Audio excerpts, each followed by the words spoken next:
UFC 300 जैसा card जो 8-9 सालों में सिर्फ एक बार आता है, उसको लेकर अभी चल क्या रहा है। स्टार्टिंग में UFC 300 को लेकर इतनी बड़ी टॉक्स होने लग पड़ी थी कि ये कार्ड सबसे बड़ा कार्ड होगा। इस कार्ड की फर्स्ट फाइट भी इतनी बड़ी होगी कि सारे फैंस क्रेजी होने वाले हैं और ये once in a lifetime वाला कार्ड होगा। बट अभी अगर हम UFC 300 की हालत देखें तो UFC 298 और UFC 299 ये दोनों कार्ड ज्यादा बेटर दिख रहे हैं UFC 300 से। पता नहीं क्या UFC ने सोचकर 298 और 299 कार्ड इतने ज्यादा स्टार्ट कर दिए हैं कि अब अगर UFC 300 की बात करें तो वहां पर बिग फाइट्स जो प्रीलिम कार्ड में ऐड हो सकती हैं, वैसी कोई फाइट्स बची नहीं है। और इसीलिए अब हम देख सकते हैं कि UFC को मजबूरी में फाइट को बुक करवाना पड़ा जेसिका अंड्राज और मरीना रॉड्रिगेज की। अभी इस टाइम पर ऐसा लग रहा है कि UFC 300 के अंडर कार्ड को अब सिर्फ स्टैक किया जा रहा है फाइटर से, जिनके बारे में टू बी ऑनेस्ट केयर कौन करता है ये मुझे नहीं पता। और अगर हम डैना व्हाइट के इंटरव्यू को उठा के देखें तो डैना व्हाइट ने सबको एक्साइट करने के लिए एक बहुत बड़ा क्लेम कर दिया था कि UFC 300 के अंडर कार्ड की पहली फाइट यानी कि अर्ली प्रीलिम की पहली फाइट भी इतनी ज्यादा क्रेजी होगी कि सारे लोग बहुत ज्यादा एक्साइटेड हो जाएंगे।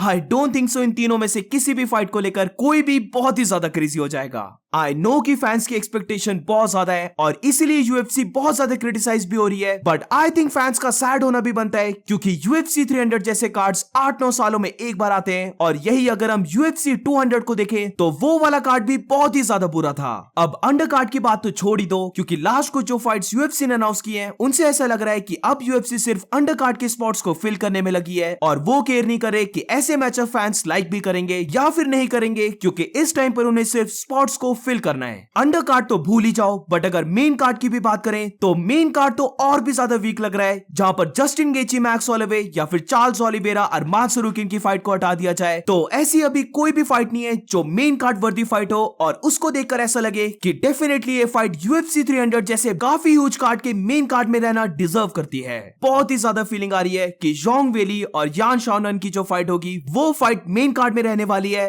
और पता नहीं क्यों मुझे लग रहा है कि ये फाइट चार्ल्स ओलिवेरा और अरमान सरूकिन के ऊपर रहने वाली है। इवन ऐसा भी हो सकता है कि अभी तक जो लोग सोच रहे थे कि मेन इवेंट और को मेन इवेंट को अनाउंस नहीं किया है, वहां पर जस्टिन गेची और मैक्स होलोवे की फाइट को एक को मेन इवेंट फाइट बना दिया जाए। सारे लोग एस्टिमेट कर रहे थे कि जस्टिन गेची और मैक्स होलोवे की फाइट इस मेन कार्ड की थर्ड फाइट रहने वाली है, बट जिस वजह से UFC 300 दिख रही है, डोंट गेट सरप्राइज्ड अगर हमें ये फाइट दिखे को मेन इवेंट में। Where is Conor McGregor, where is Alex Pereira, Khamzat Chimaev कहां पर है, मैगोमेड अंकलाएव कहां पर है, even Dricus Du Plessis, Leon Edwards. चलो लियोन एडवर्ड्स को हटा भी देते हैं, क्योंकि अगर लियोन एडवर्ड्स और बिलाल मोहम्मद की फाइट बुक हो गई तो फालतू की UFC और भी ज्यादा क्रिटिसाइज होने वाली है। तो इस मैचअप को अगर हम हटा भी दें तब भी जो मैंने फाइटर्स के नाम बोले ये सारे फाइटर्स चाहते हैं कि वो UFC 300 में फाइट करें। इवन ड्रिकस डुप्लेसी ने भी कह दिया है कि वो भी UFC 300 के लिए अवेलेबल है। तो आई डोंट नो UFC फिर किसका वेट कर रही है। इजीली UFC 300 के मेन कार्ड को बहुत बड़ा कार्ड बनाया जा सकता है अगर कॉनर मैकग्रेगर और माइकल चैंडलर की फाइट को मेन इवेंट रख दिया जाए। बट लेट्स सपोज कॉनर और चैंडलर की फाइट अवेलेबल नहीं है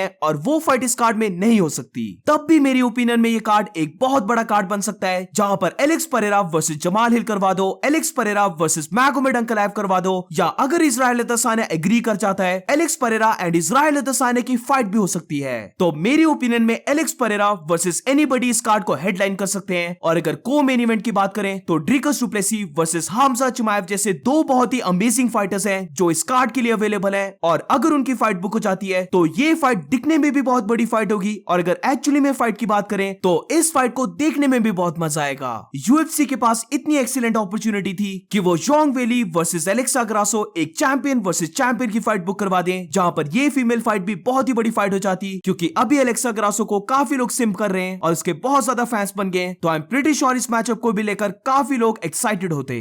बाय द वे अगर तुम्हें याद होगा तो सुपर फाइट का क्या हुआ। डैना व्हाइट ने ये भी प्रॉमिस किया था कि इस कार्ड के लिए वो एक काफी बड़ी सुपर फाइट को बुक करवाने में वर्क कर रहे हैं, बट अभी तक उस सुपर फाइट में कौन से फाइटर्स होंगे उनके बारे में भी नहीं पता है। और इवन UFC ने हमें यहां तक भी नहीं पता है कि वो सुपर फाइट होनी भी है या फिर नहीं। इमेजिन अगर जो सुपर फाइट की बात हो रही थी वो सुपर फाइट निकले केला हैरिसन और हॉली होम की। कोई भी इस चीज को केयर नहीं करता कि कितने फॉर्मर चैंपियंस इस कार्ड में फाइट कर रहे हैं या फिर कौन से रैंक फाइटर्स इस कार्ड में फाइट कर रहे हैं। हैं, क्योंकि मेन बात इस कार्ड को लेकर है कि यहाँ पर हर कोई देखना चाहता है सुपर फाइट्स, ना कि ऐसी फाइट जहां पर फाइटर्स के रैंक ज्यादा हैं, बट वो मैचअप एक ज्यादा बड़ा मैचअप नहीं है। नेट डियाज वर्सेस हॉरे मास्विडाल की भी बात चल रही थी कि वो दोनों एक बॉक्सिंग मैच कर सकते हैं, और अगर नेट डियाज की बात करें तो नेट डियाज के भी ट्वीट से ऐसा लग रहा है कि वो भी UFC 300 में फाइट करना चाहता है, तो why not bring back Nate Diaz and हॉरे मास्विडाल। इवन अगर हम कोबी कविंगटन की भी बात करें तो लियोन एडवर्ड्स की फाइट में उसकी लेग्स के अलावा वो तो जरा भी डैमेज नहीं हुआ, और अपने पोस्ट फाइट इंटरव्यू में उसने वंडरबॉय थॉमसन को कॉल आउट किया था, तो इजीली UFC कोबी कविंगटन वर्सेस वंडरबॉय थॉमसन की एक प्रीलिम कार्ड में फाइट बुक करवा सकते हैं। बट ऐसी फाइट्स बुक करवाने की जगह UFC ऐसी फाइट्स को बुक करवा रही है जिसके बारे में कोई भी केयर नहीं करता।